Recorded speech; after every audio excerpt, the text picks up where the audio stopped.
Magandang araw mga kapatid. Ito po ang inyong lingkod, Brother Wilson Gutierrez ng Florida New Settlement Christian Church. At tayo po ngayon ay nasa ating ikalawang bahagi ng ating Teaching Children Seminar. Isa rin po sa mga mahalaga na dapat po nating maunawaan ay yung pong kahalagahan ng relasyon ng mga teachers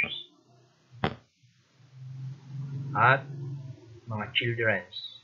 Kaya ang ating tatalakayin po ngayon ay may kinalaman sa teachers-children's relationship at kung paano po natin mapapaunlad ang ating pakikipag-ugnayan sa kanila o tinatawag nating developing relationship. At nawa ay tunay na tayo po ay mapagpala sa araw na ito. Tayo saglit na manalangin. Ama, salamat po. Pagpalain mo po ang oras na ito. Ikaw nawa po ay patuloy na mapapurihan namin. At kami po ay ma-equip, lalong-lalo na sa children's ministry. Salamat po. Ang lahat ng ito ay aming dalangin sa makapangyarihang pangalan po ng bugtong na anak na si Jesus. Amen.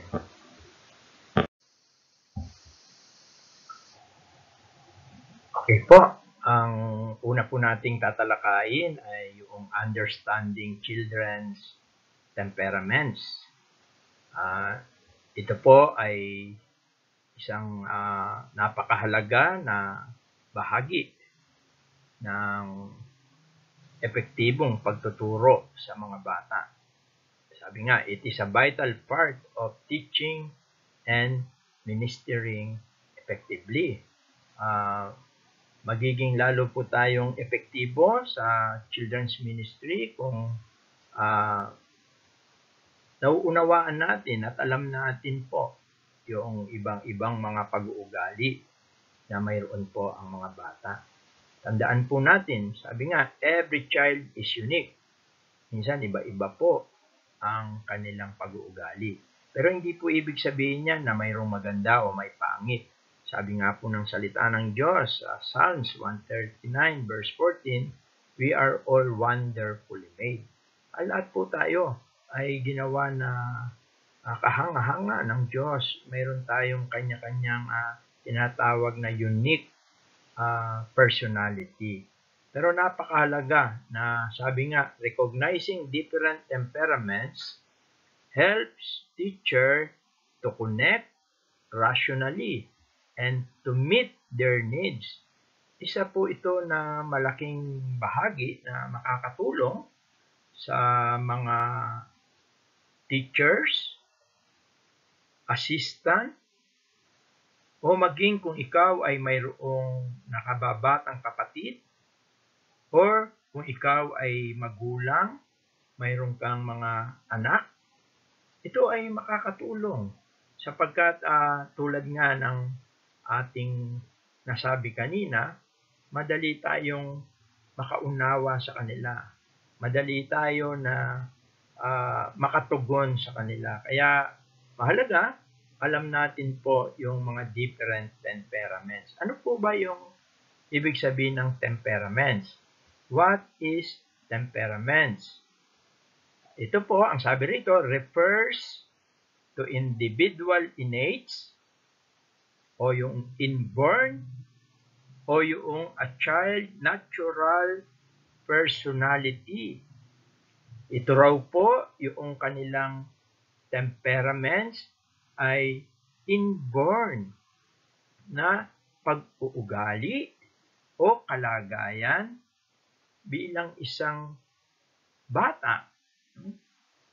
At ito pong kanilang pag-uugali na ito na taglay nila, ang sabi po rito, ito rin ang kanila pong pag-response emotionally, no, sa mga paligid nila, socially, and behaviorally. Yung kanila kung paano sila nakikibahagi, kung paano sila tumutugon sa bawat mga sitwasyon. Inborn po yun, no? At pagka sinabi pong inborn, simula sa pagkasanggol po, ay nasa kanilang genes na yon, nasa kanila na pong pagkatao yun. Kaya napakahalaga bilang mga guro o magulang o ate at kuya o assistant sa children's ministry, napakahalaga na nauunawaan mo ang bagay na ito.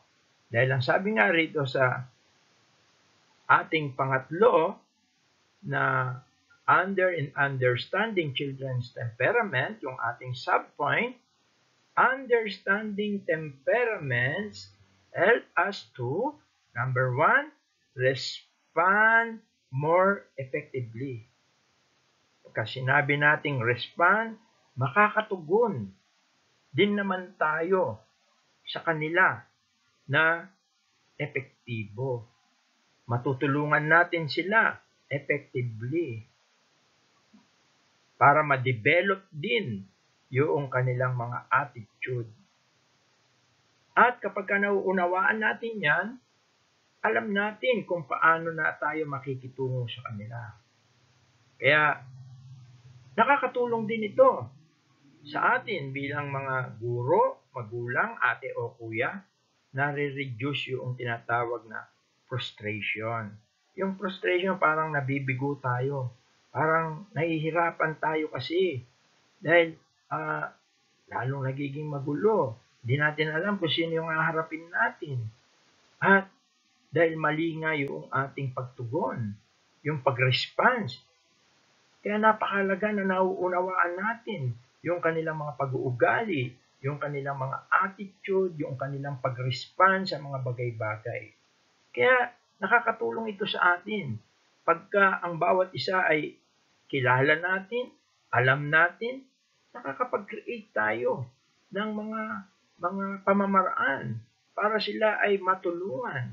No? At sama-sama silang natututo as an Sunday school ministry or kahit sa tahanan. Kaya nga sabi rito, create more supportive. Nagiging creative tayo. Nabibigyan tayo ng pananaw, ng pag-iisip, ito yung dapat ko ritong i-approach, ito yung dapat kong gawin dito. Sapagkat nakikilala mo kung anong mayroong pag-uugali o temperaments ang bawat bata. Kaya napakahalaga nitong ating paksa o ating topic para sa ating second part ng ating Teaching Children Seminar. Ito yung number 1, Understanding Children's Temperament. Sige po, ano po ba yung iba-ibang mga temperaments o yung mga attitude, pag-uugali ng mga bata? Meron po tayo dito sa ating, actually point number 2 pa lang po ito, no? 4 basic temperaments. May tatalakayin po tayo. Ito po yung mga basic. Ito po yung mga makikita natin na mga iba-ibang mga pag-uugali o personalidad, pagkatao ng mga bata. Unahin ko na po yung tinatawag na choleric. Ano ba yung choleric? Ang choleric po, ito po yung mga bata na mayroon silang pagiging leader. No? Makikita nyo yan. May mga bata na leader, inborn to lead, sabi nga, no? Ito yung mga key traits nila, yung mga makikita mo sa kanila. Yung pagiging confident, no? Malakas ang loob, no? Mama, ako po. No? Malakas ang loob, mag-join, sumagot, o ganyan ang personality ng isang choleric. Sabi nga, meron siyang strong-willed, no? Yung matatag yung kanyang kalooban, matatag yung pagka gusto niya.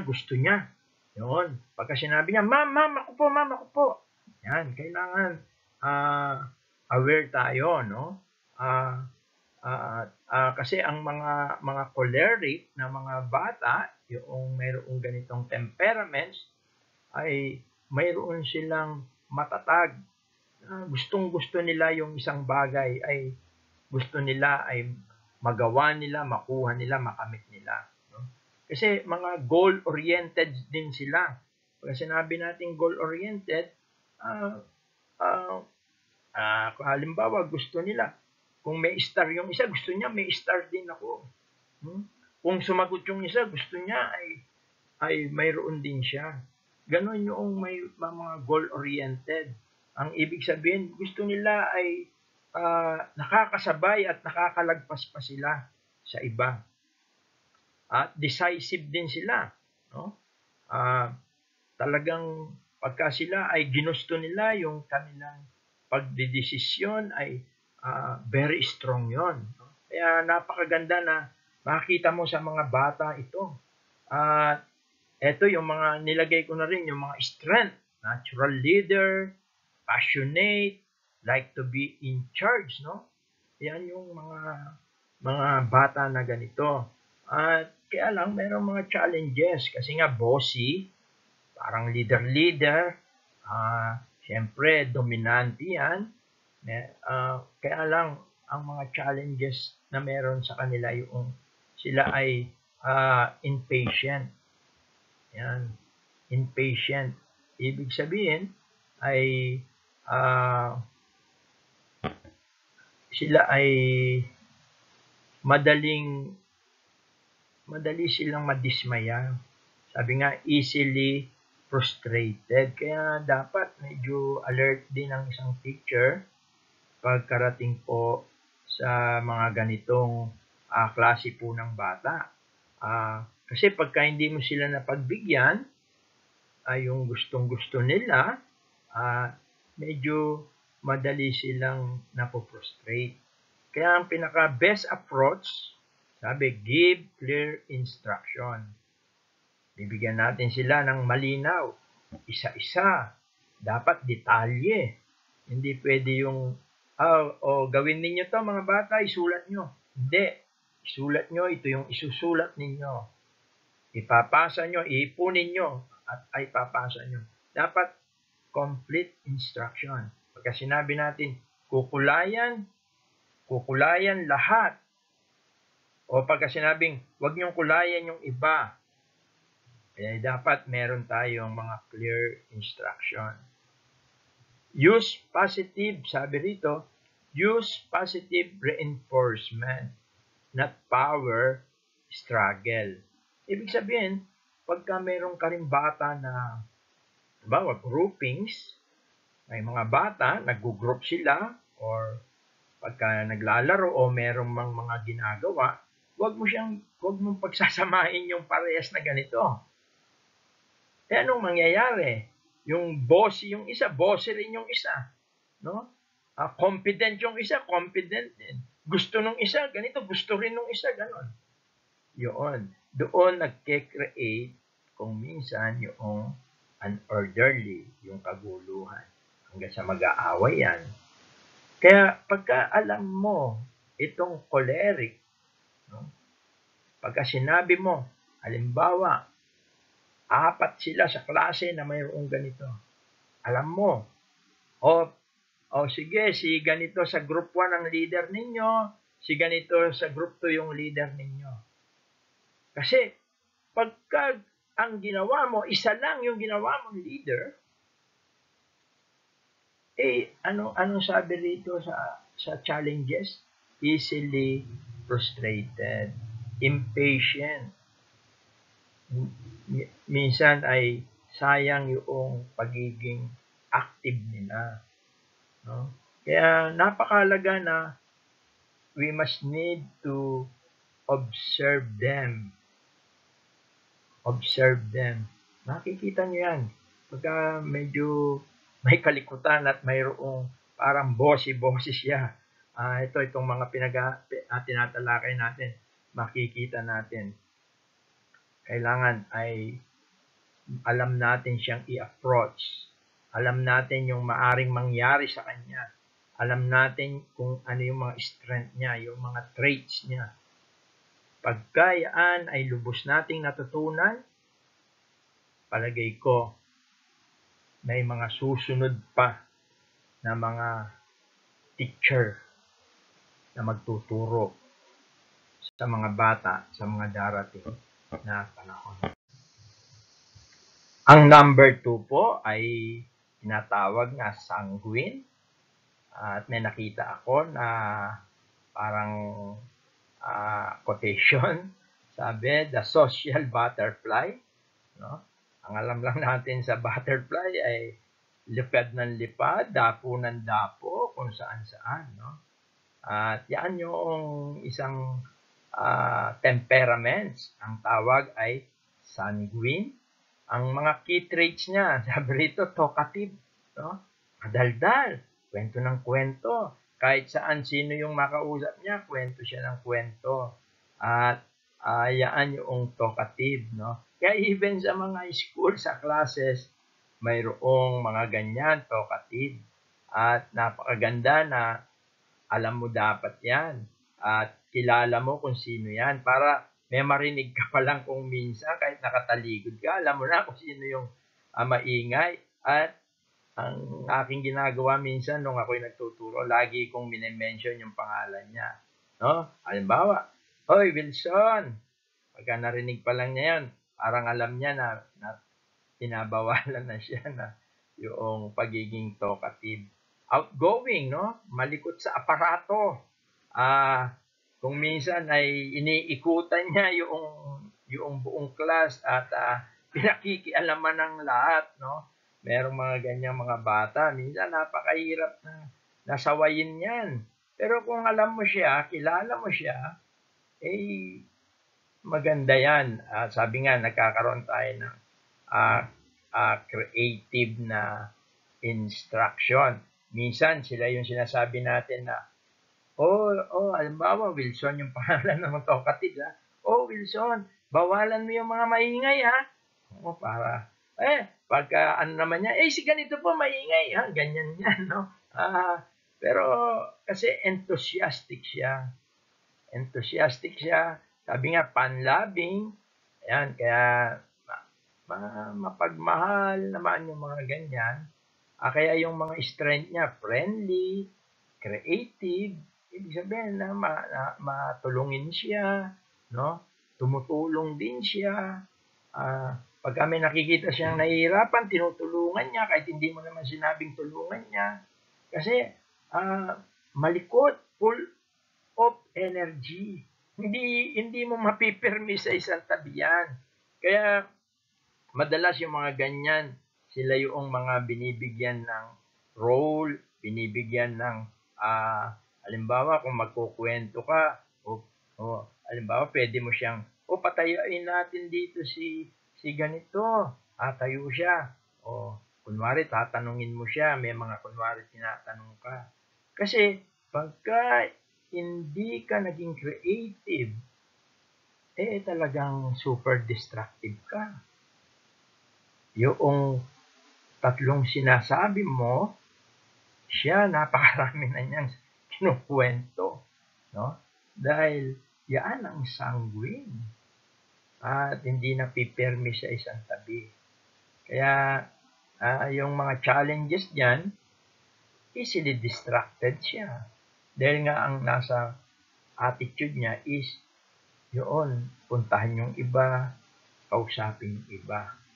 At isa pa, madali niyang nakakalimutan yung mga bagay-bagay. Hindi kasi siya nakapokus. Kaya needs din ng instruction and structure. Hindi lang instruction. Yung instruction kasi, ang ibig sabihin ng instruction is refers to the process of teaching or giving direction. Yun yung instruction. Samantalang yung structure refers to the organized arrangement or framework of something. Kaya, dalawa ito. Ito yung dapat na binibigay sa mga batang ganito. May instruction. Tulad nun, na walang maingay, mupong maayos, rule number 1, rule number 2, rule number 3. Mga structure, meron na kagad. May instruction din, no? Kaya yung mga best approach, sabi nga, keep engaging. Yung parang lagi kang nakatuon din sa kanya. Keep engaging and interactive. Kaya napakalaga ng mga stories. Kailangan pagka nagkukwento ka rito, yung medyo kung dramatic siya, dapat dramatic. Kaya napakalaga ng mga facial expression, yung voice intonation, para madali mo siyang makuha yung focus. At mga music, games, yan. Ano siya dyan, very active siya dyan. Kaya maganda, related lagi yung stories, yung objectives mo dun sa music dun sa games mo. Tapos yung mga tinatawag na fun repetition. Minsan merong pagpapatawa na kinakailangan. Sa mga adult, ang tawag doon icebreaker. No? Icebreaker. Minsan kailangan yun sa kanila. Kasi pagka wala yun, disastrous. Pagka nawala yung focus niya sa'yo, kukwento-kwento yan. At ikaw ang madidistract na ron. Kaya dapat napaghahandaan. Dapat kilala mo, dapat kasama yan sa paghahanda mo. Paano mo i-approach yung ganitong klaseng bata. Pagka nakita mo sa group ng klase mo, as an assistant and teacher, ready na kayo dito. Ito'y sanguine. Dapat ganito yung approach natin. Ganito dapat yung gawin natin. Ganito dapat. Dahil kung hindi mo maayos ang buong klase mo at maapektuhan ka, maapektuhan ang buong klase. At katulad ng ating napag-aaralan, hindi magiging effective. Mapupunta ka dun sa frustration. Kaya napakalaga na nakikita natin itong mga temperaments o attitude na ito para na paghahandaan. Isa yan sa mga paghahandaan mo. Yung ito, si ganito, dapat ganito siya. Ito, si ganito, ganito ang gagawin natin sa kanya. Kayong dalawa, ang assistant, ang teacher, nag-uusap kayo. Sasangayin siya, oo nga po, sasabihin nyo kasi, oo nga po, malikot nga po siya, lalakad ng lakad, ganito ang gagawin natin. Meron mga pamamaraan. Kaya yun yung sinasabi natin, nagiging creative tayo. Pagka nakikita natin yung mga attitude, yung mga temperaments ng mga bata, at least day-to-day basis, o once a week, meron tayong mga paghahanda na ginagawa sa kanila. Kaya, ito yung pangatlo, nandito na rin, i-take up na rin natin yung phlegmatic. Actually, sa akin ang galing ito, yung the silent night. Ito kasing mga phlegmatic, ang trait nila, tahimik, kabaligtaran noong sanguine. Ito naman, tahimik. Sabi nga, yung key traits niya, peaceful siya, kalmante lang siya. Although, kahit na tahimik siya, very cooperative naman itong mga ganito. Very cooperative sila. Gusto nila yung nabibigyan sila ng opportunity, yung papel, kung tawagin natin. Meron silang bahagi. Gustong-gusto nila yan. Ginagawa nila yan ng buong kahusayan at ng katahimikan. At matulungin din sila. Very kind sila. Lalo na kung mga group activities o meron man. Kung pagkukulay man yan, kahit tahimik yan, pagka nakita niya yung sa tabi niya ay nahihirapan, maaaring i-assist niya yan. Very, very good yan. Kaya, ang maganda, nabibigyan din sila ng ganong opportunity. O halimbawa, sasabihin natin, Jan, tignan mo yung katabi mo at tutulungan mo siya. Di ba? Halimbawa lang yon, gumamit lang ako ng mga mention name. O kaya, Rosa, tignan mo ito, tignan mo, tulungan mo siya. Kasi tahimik lang sila, pero cooperative siya. O ito yung iyong gagawin gawin mo ito, pagka natapos ka na, gawin mo pa ito, tulungan mo si ganito. Kasi yung mga strength nila, gentle sila, thoughtful sila, at magaling silang makinig. Good listener sila. Kaya pagka merong mga ganyan na minsan pagka yung mga points, yung mga gusto mong i-derive, sometimes ako ang ginagawa ko, sa kanya ako tumitingin eh. Dahil parang na-inspire ako. Dahil alam ko nakikinig siya. Kaysa sa itutuon ko. Kasi yung mga ganitong phlegmatic ay maaasahan mo talaga. Kaya lang, ang challenges dito, mahihain talaga sila. Hindi mo sila, yung resistant nila minsan, lalo na pagka yung mga games, mga ganon, ayaw nila minsan makijoin. Tapos, yun lang, minsan, meron sila yung tinatawag na slow to respond. Susunod sila, pero kung minsan hindi agad-agad. Lalo na, pagkarating doon sa mga public, o yung sabihin natin na mga games, o yung mga pag-awit, minsan very shy sila.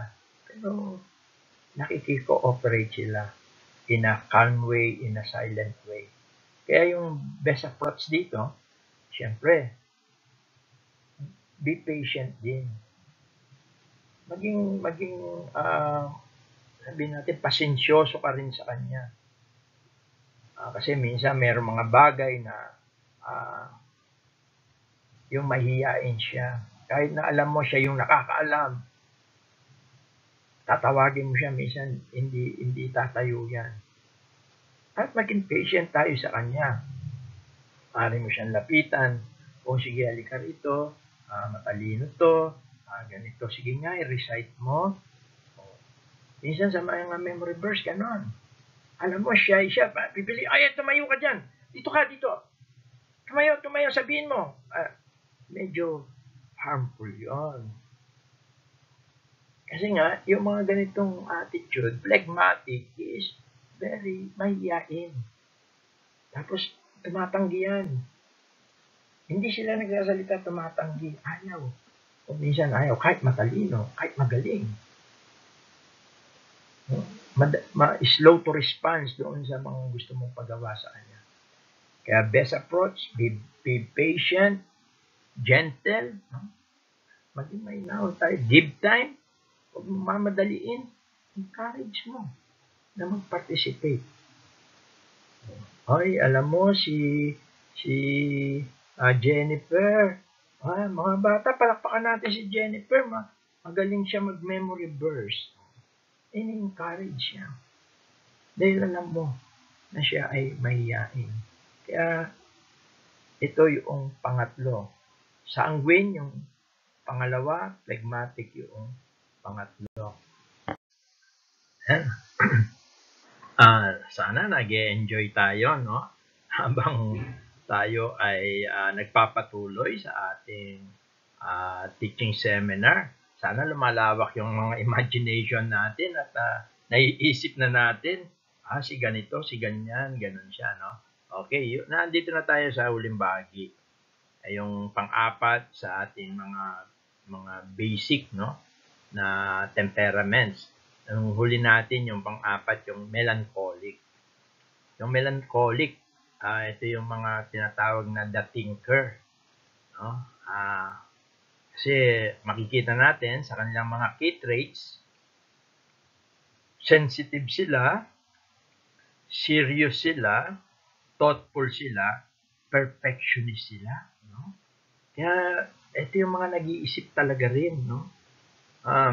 Masasabi natin na yung mga melancholic, merong talagang taglay na katalinuhan, no? Alam nila yung mga bagay-bagay. Madali nilang, yung tinagsabi natin sensitive dito, hindi lang yung madali sila magtampo. madali nilang ma-pick up, madali nilang mag-gets kung ano yung mga bagay na gusto mo. At sabi nga, serious sila. Tinetake nila ito seriously. Kaya sometimes, hindi lang sila listener, doers ito. Itong mga melancholic. Thoughtful sila. Perfectionist sila. Yon yung mga magagandang katangian nitong melancholic. At yung strength nila is detail-oriented. Pagka sinabi nating detail, detalye. Detalye. Ibig sabihin, yung perfection sila. Step by step talaga. Sinusunod nila yan. Kaya dapat aware tayo rin, no? Aware tayo. Katunayan dito sa mga ganitong mga bata is more on dapat medyo yung attitude mo rin, no? Kasi nga medyo meron silang pagka depth thinker, no? Actually, mali ata yung spelling ko rito. Deep thinker, no? Malalim sila mag-isip. Responsible sila. Pagka meron kang isang bagay na pinahawak, pinagawa, responsible sila. Yun yung ibig sabihin na responsible. At ito yung mga challenges. Kaya lang minsan, ito yung mahirap sa kanila, medyo selfish. Selfish sila, critical, no? Konting pagkakamali, nako, nakikita nila yan. Kaya ngayon yung pagka-sensitive nila hindi yung sensitive na nagtatampo agad, no? Critical yung ayaw nilang may mali.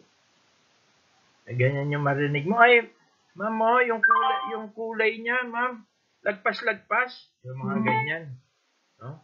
Meron mga ganyan bumagsak. Meron mga ganyan mga bata.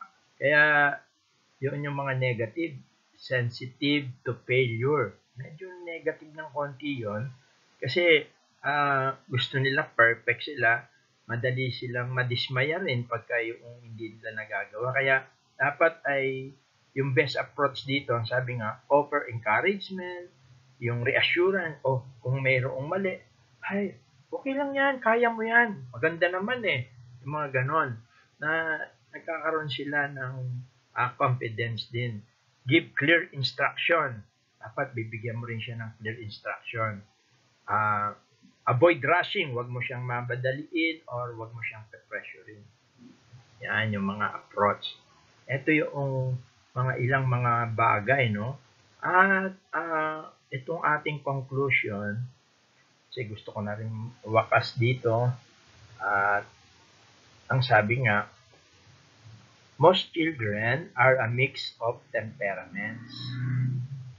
Minsan hindi lang naman isa yung kanyang temperaments, no? Tapos, no child is just one type you may see combination.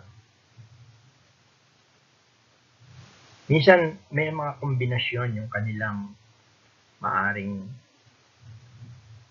yung thinker, yung melancholic, maaring nandun sa sanguine. No? Hindi natin, minsan naman talagang yun lang.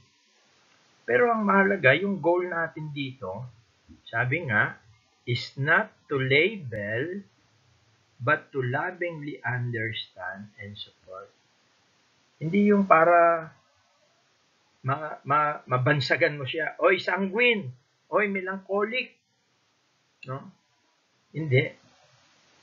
Pinag-aaralan natin ang mga bagay na ito at napakahalaga noong observation, napakahalaga noong bawat isa tinututukan natin at kinikilala natin sapagkat dito natin mamimit yung number one objectives natin. Yung ating vision, yung ating mission, at yung ating purpose, yung ating objectives. kapag ka sa tulong ng Panginoon ay napagkilanlan mo ang bawat isa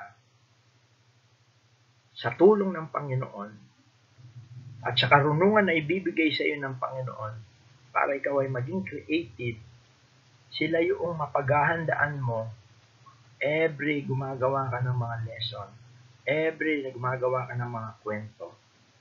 Pwede mong imamark yung mga pangalan nila. O yung programa mo, sa buong programa mo, kung ilang oras, kung ilang minuto yun, at pag-aaralan din natin yan sa mga susunod, ng ating part 3, pagbuo ng programa, bawat oras, pagkat iba-iba rin yung time frame na makatch up nila. Pagka gumawa kang programa, nandoon na yung mga pangalan nila. Ikaw at ang iyong assistant, mahalaga yung communication. Nagbe-brainstorming din kayo. Para pagdating ng klase, handa kayong parehas. At may approach nyo lahat. Kaya yung tanong ni Brother Anthony, paano ba i-approach? Number 1, understand the temperaments of the children. Kaya nawa ang ating part 2 na ito, di ko alam kung hanggang part 3 lang po tayo, pero sisikapin ko. Pero kung hindi po natin ito matapos ng part 3, baka may part 4 pa po. Kung gugustuhin pa po natin. Kaya ang panalangin ko po, ang bawat isa sa inyo na gustong mag-involve sa children's ministry, nawa ang mga bagay na ito ay makatulong para kayo ay maging effective at magbunga ang inyong involvement sa children's ministry. Hindi lang sa children's ministry, sapagkat ang mga bagay na ito ay magagamit din sa ating mga secular life. Sabi ko nga, kung may kapatid ka, kung ikaw ay magulang, may mga anak kang maliliit, magagamit mo ang mga bagay na ito. At lalo tigit, siyempre, ang purpose and objectives natin ay maging effective at dumami pa yung mga mag-involve sa ating children's ministry. Maraming salamat at God bless sa inyo lahat at nais kong magwakas sa isang panalangin. Ama, salamat po sa buong oras, sa bawat paksa, sa bawat katotohanan na napahayag. Pagpalain mo po ito sa puso, sa kaisipan, sa pagkatao ng bawat isa po sa amin. Ang sa gayon po ay tunay po na maging kapakipakinabang kami sa iyong banal na harapan, lalong-lalo na po pagdating po sa children's ministry. Pagpalain mo po ang mga kapatiran po namin na mayroong malalim na pagnanais na magamit mo para sa pag-aakay ng mga bata upang sila po ay makasumpong ng biyayang kaligtasan sa pamagitan ng pananampalataya sa aming Panginoon Hesus. Sinabalik po namin, O Diyos, ang pinakamataas na papuri at pasasalamat sa dakila at makapangyarihang pangalan po ng imbukong na anak na si Jesus. Amen. Ang panalangin ko ay mapagpala ang bawat isa na madadatnan ng mga pag-aaral na ito. At mayroon po tayong part 3. Hindi ko lang po alam kung masusundan pa yung part 3. Baka mayroon pa pong part 4. Salamat po. God bless po sa ating lahat. Okay, bago po makalimutan na ulit po, kung maaari po ay mag-send po ulit tayo ng ating mga reaction, video reaction regarding po dito sa ating part 2. Thank you po at God bless po sa ating lahat. Mabuhay po kayong lahat.